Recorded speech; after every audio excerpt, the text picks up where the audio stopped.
Bem, então agora vamos ver a quadratura gaussiana, que é uma regra de integração numérica um pouco diferente, que contém uma abordagem um pouco diferente das anteriores. Anteriormente, nós estávamos vendo as fórmulas de Newton-Cotes, certo?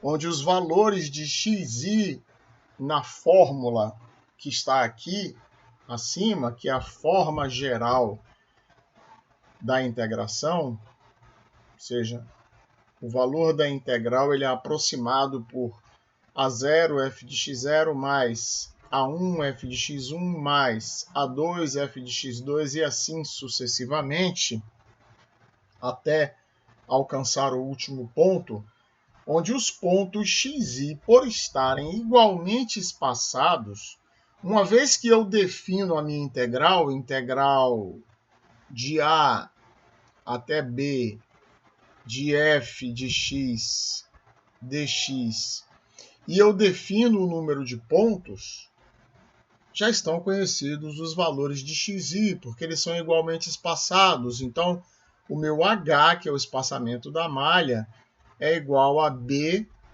menos a sobre n. Lembrando que se eu tenho n espaçamentos, eu tenho n mais 1 pontos. Tá certo?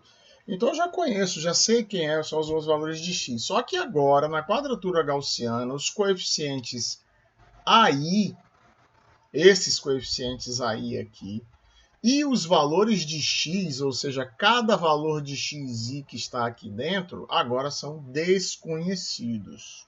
Certo? Então, se na fórmula de Newton-Cotes, dado o grau da minha integração, lembrando que eu integro a partir de uma fórmula que eu interpolei uma tabela de pontos, certo? Então, dado o grau da minha interpolação, que é o mesmo grau da minha integração, seriam necessários n mais 1 pontos para determinar os coeficientes, uma vez que os valores de x já são conhecidos, ou seja, eu quero uma integração do primeiro grau, regra trapezoidal, por exemplo. Então, o primeiro grau eu preciso de 2 pontos. Se é uma regra do segundo grau, como é a primeira regra de Simpson, eu aproximo a função por uma parábola, certo? Então, eu preciso de 3 pontos.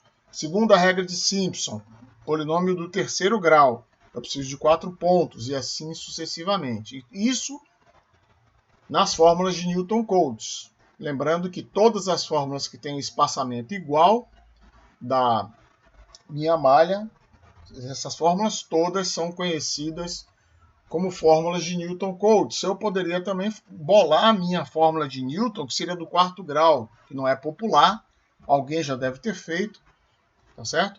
Mas eu poderia desenvolver aqui e saber perfeitamente quais são os coeficientes, né? Mas aqui a gente está trabalhando aqui didaticamente a nível do ensino até o terceiro grau. Mas uma vez que eu entendo como é que isso se processa, eu posso desenvolver a fórmula que eu quiser, que seja mais conveniente, certo?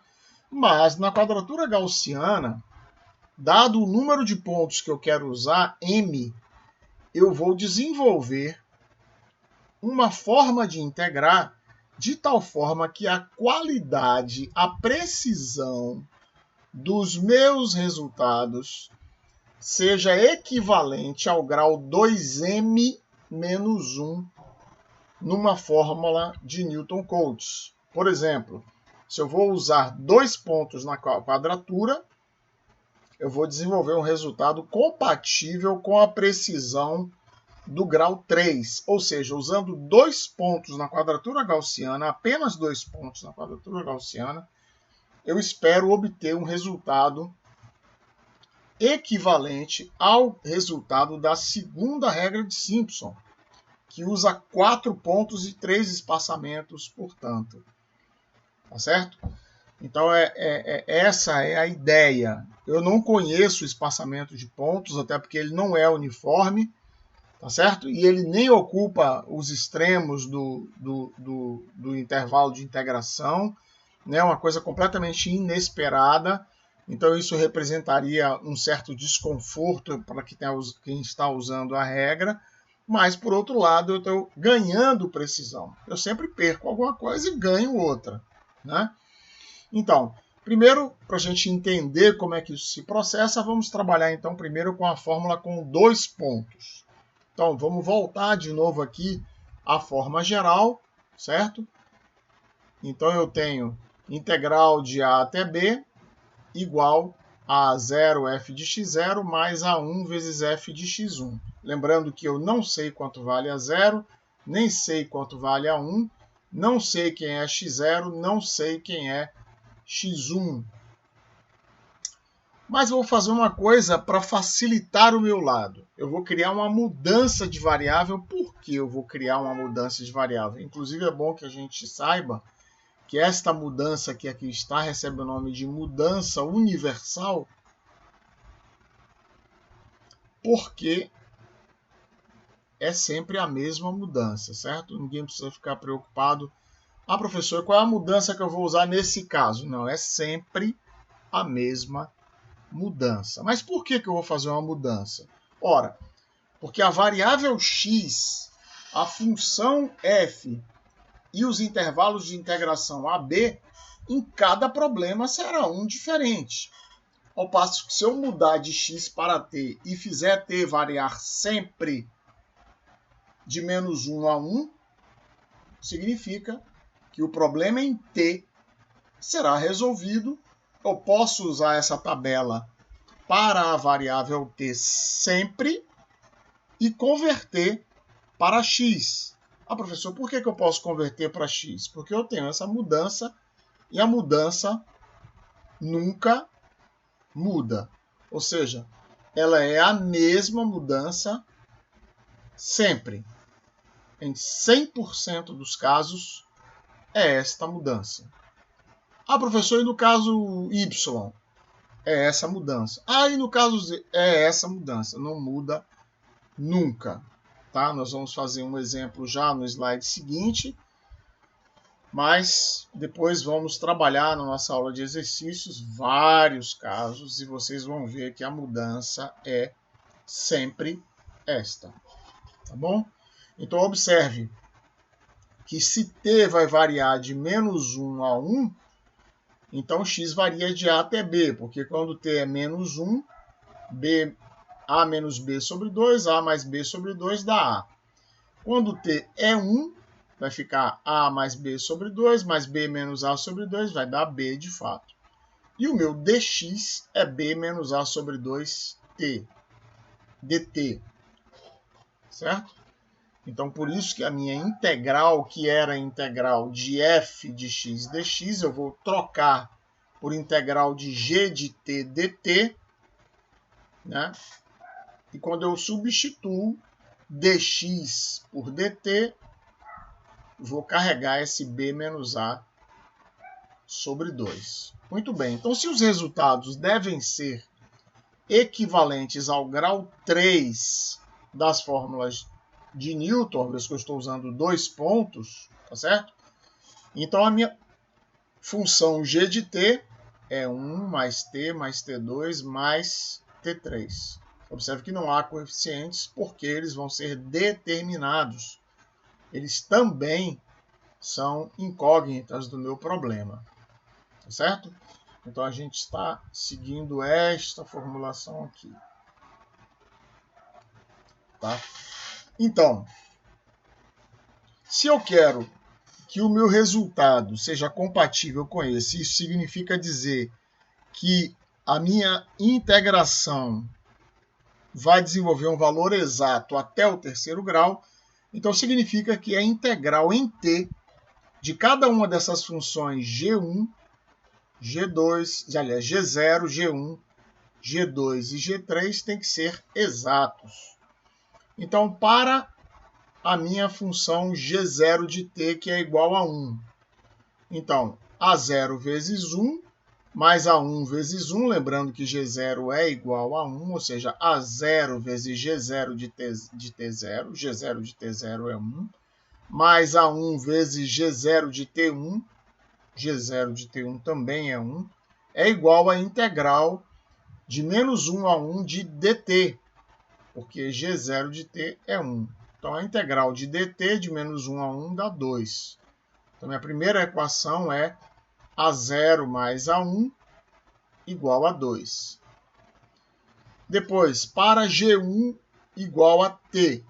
Então, a0 vezes g1 de t0, como g1 de t é t, então g1 de t0 é t0, mais a1 t1 é igual a menos a integral de t dt de menos 1 a 1, que vai dar, saiu apagado aqui, é igual a 0. Para a gente confirmar, basta lembrar que a integral de menos 1 a 1 de t dt é t ao quadrado sobre 2, avaliado de menos 1 a 1, que dá 0.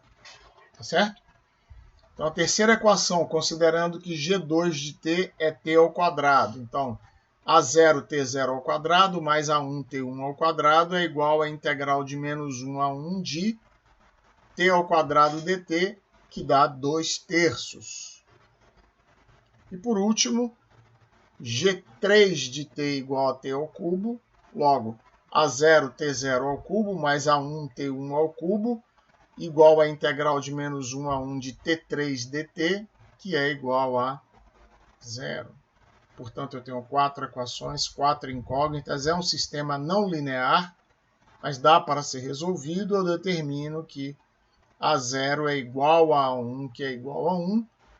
T1 é menos T0, que é raiz de 3 sobre 3, que também é igual a esse número aqui, fazendo a conta.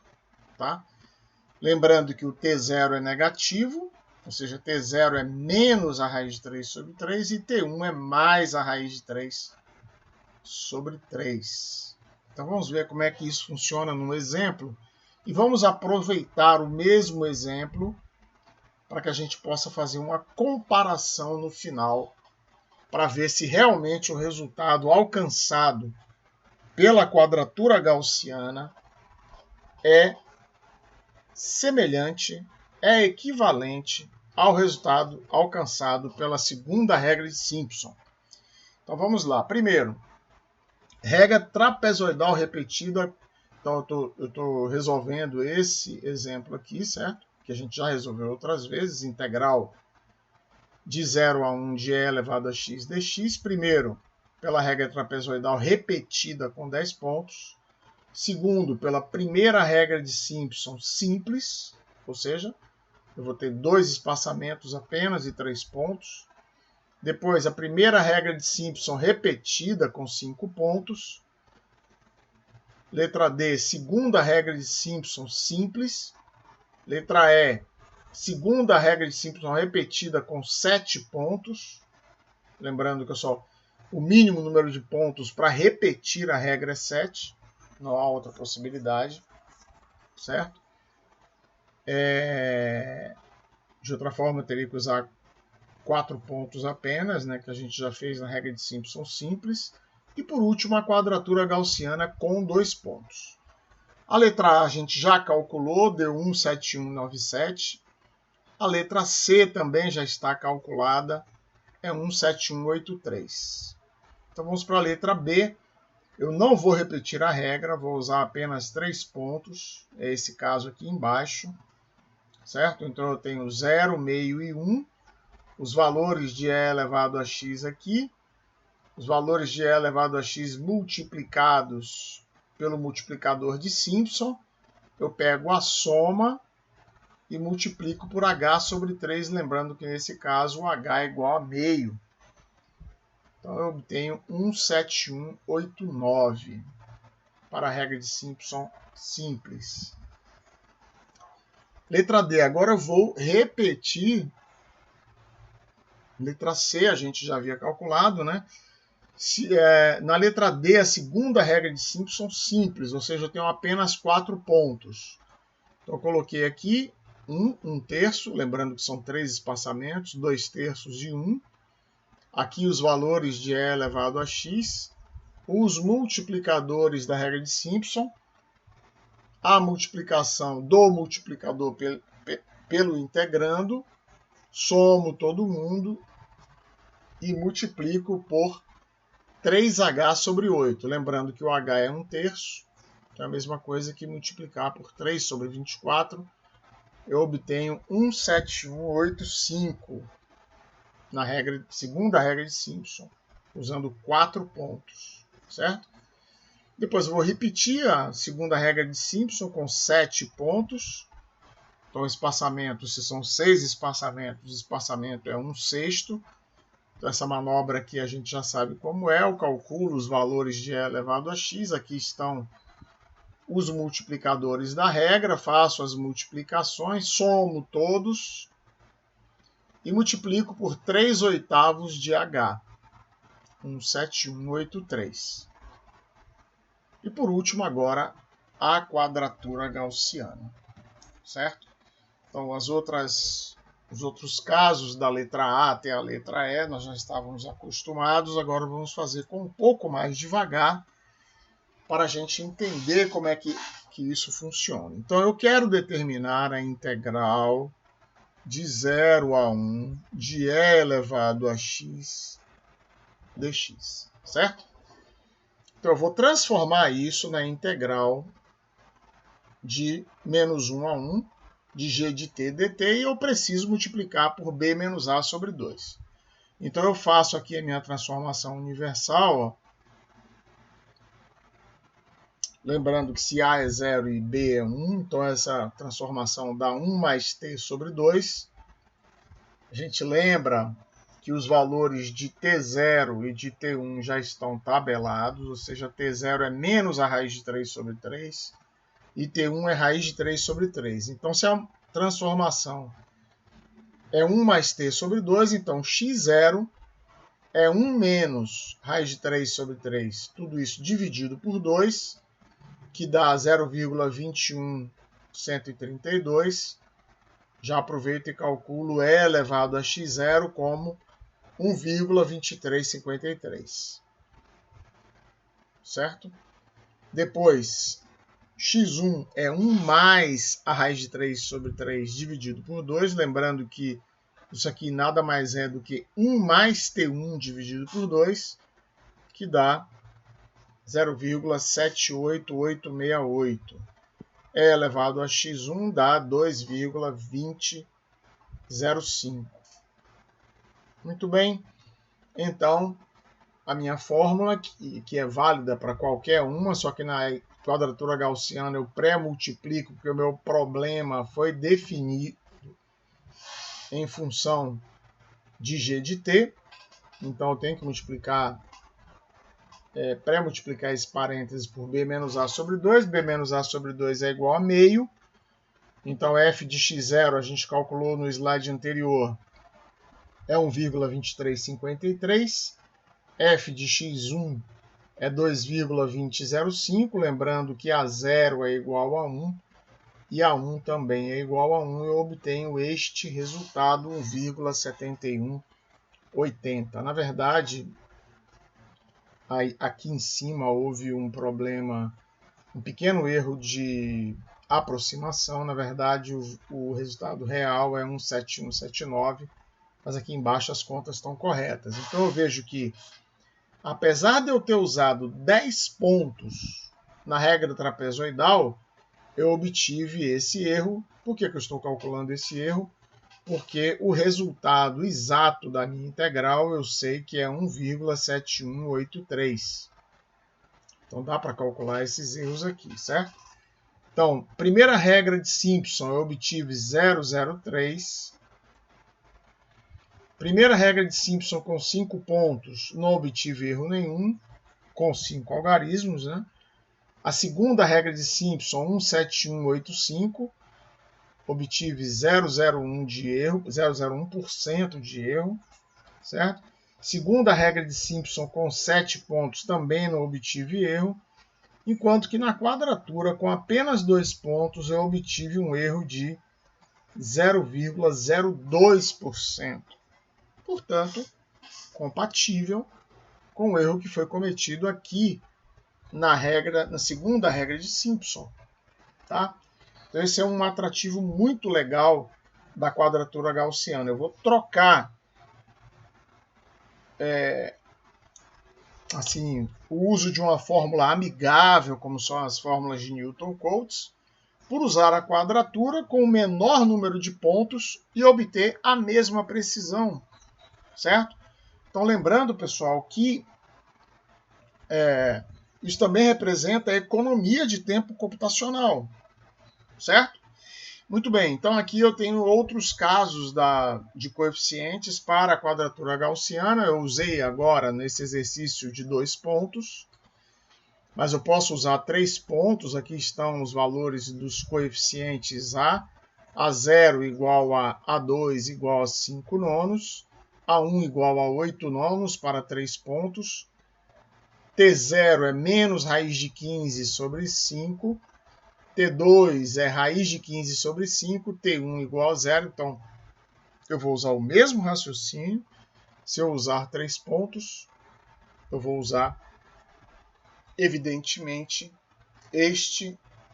estas constantes e estas coordenadas, certo? E aqui estão os valores para 4 pontos e para 5 pontos igualmente, tá certo? Então, a gente vai voltar a trabalhar com a quadratura na nossa aula de exercícios.